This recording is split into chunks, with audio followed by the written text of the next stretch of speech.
What's up, internet? I saw Nirvana, the band, the show, the movie last night. That's a tongue twister to say for sure. But hey, guess what? This is my favorite movie of the year I've seen so far. Before I even get into the movie at all, this is based on like a web series and a TV show. I've never watched either of them. Has anyone here watched them? If so, let me know how good they are. Because if it's like anywhere near as good as this movie, I need to watch them for sure. Now, the little bit of stuff I looked up about like the web series and the TV show ran from like 2007 to 2009. The movie kicks off with a scene from 2008.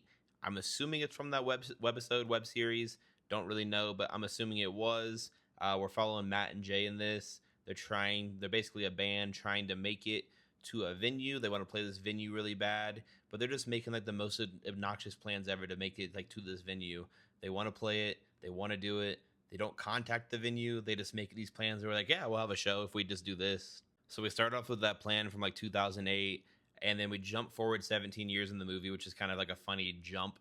But we jump forward 17 years, and they're still making these crazy plans to play the same venue that they've been trying to play. That's funny to think about, that these people have been trying to make these plans to play a venue for 17 years and have not succeeded one time.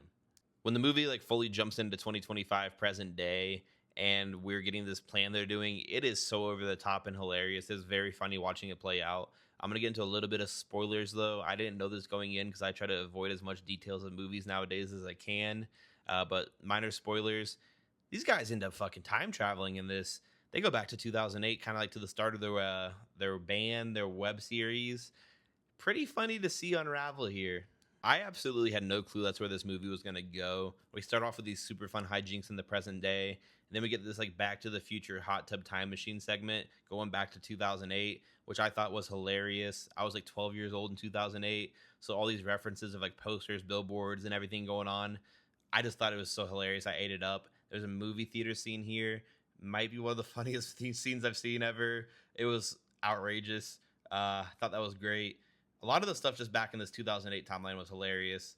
That was really cool to see. I didn't know that's where this movie was going, so I like going in blind and seeing that happen. Very cool. So when they go back to the future in this, they obviously have to go back to the present at some point. Hey, for me, when they go back to the present day, it's still just as funny as it was ever. This movie is just hilarious throughout the whole runtime. There's a lot of like running gags, running bits that they keep returning to. The classic Canadian, oh, we're sorry, just sorry as they're running by everyone. That was really funny to see over and over throughout the film.